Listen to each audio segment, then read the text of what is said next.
എബ്രായർക്ക് എഴുതിയ ലേഖനം 11 അധ്യായം 1 മുതൽ 16 വരെ. വിശ്വാസം എന്നതോ ആശിക്കുന്നതിൻ്റെ ഉറപ്പും കാണാത്ത കാര്യങ്ങളുടെ നിശ്ചയവും ആകുന്നു. അതിനാലല്ലോ പൂർവന്മാർക്ക് സാക്ഷ്യം ലഭിച്ചത്. ഈ കാണുന്ന ലോകത്തിന് ദൃശ്യമായതല്ല കാരണമെന്ന് വരുമാറ് ലോകം ദൈവത്തിൻ്റെ വചനത്താൽ നിർമ്മിക്കപ്പെട്ടു എന്ന് നാം വിശ്വാസത്താൽ അറിയുന്നു. വിശ്വാസത്താൽ ഹാബേൽ ദൈവത്തിന് കയീൻ്റേതിലും ഉത്തമമായ യാഗം കഴിച്ചു. അതിനാൽ അവന് നീതിമാൻ എന്ന സാക്ഷ്യം ലഭിച്ചു. ദൈവം അവൻ്റെ വഴിപാടിന് സാക്ഷ്യം കൽപ്പിച്ചു. മരിച്ച ശേഷവും അവൻ വിശ്വാസത്താൽ സംസാരിച്ചു കൊണ്ടിരിക്കുന്നു. വിശ്വാസത്താൽ ഹാനോക്ക് മരണം കാണാതെ എടുക്കപ്പെട്ടു. ദൈവം അവനെ എടുത്തുകൊണ്ടതിനാൽ കാണാതെയായി. അവൻ ദൈവത്തെ പ്രസാദിപ്പിച്ചു എന്ന് അവൻ എടുക്കപ്പെട്ടതിന് മുമ്പേ സാക്ഷ്യം പ്രാപിച്ചു. എന്നാൽ വിശ്വാസം കൂടാതെ ദൈവത്തെ പ്രസാദിപ്പിപ്പാൻ കഴിയുന്നതല്ല. ദൈവത്തിൻ്റെ അടുക്കൽ വരുന്നവൻ ദൈവം ഉണ്ട് എന്നും തന്നെ അന്വേഷിക്കുന്നവർക്ക് പ്രതിഫലം കൊടുക്കുന്നു എന്നും വിശ്വസിക്കേണ്ടതല്ലോ.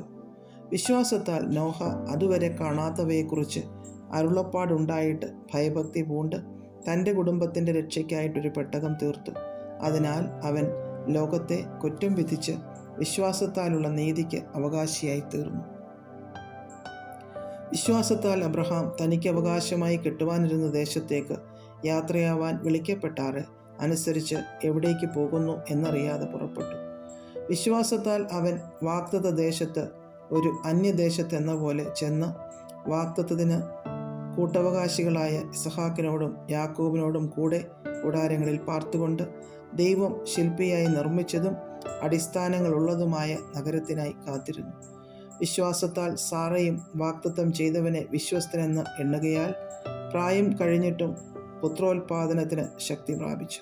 അതുകൊണ്ട് ഒരുവന് മൃതപ്രായനായവന് തന്നെ പെരുപ്പത്തിൽ ആകാശത്തിലെ നക്ഷത്രങ്ങൾ പോലെയും കടൽപ്പുറത്തെ എണ്ണിക്കൂടാത്ത മണൽ പോലെയും സന്തതി ജനിച്ചു.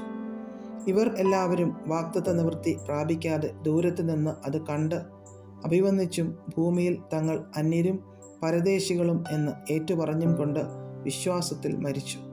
ഇങ്ങനെ പറയുന്നവർ ഒരു പിതൃദേശം അന്വേഷിക്കുന്നു എന്ന് കാണിക്കുന്നു. അവർ വിട്ടുപോന്നതിനെ ഓർത്തു എങ്കിൽ മടങ്ങിപ്പോകുവാൻ ഇട ഉണ്ടായിരുന്നുവല്ലോ. അവരോ അധികം നല്ലതിനെ സ്വർഗീയമായതിനെ തന്നെ കാക്ഷിച്ചിരുന്നു. ആകയാൽ ദൈവം അവരുടെ ദൈവമെന്ന് വിളിക്കപ്പെടുവാൻ ലജ്ജിക്കുന്നില്ല. അവൻ അവർക്കായി ഒരു നഗരം ഒരുക്കിയിരിക്കുന്നുവല്ലോ.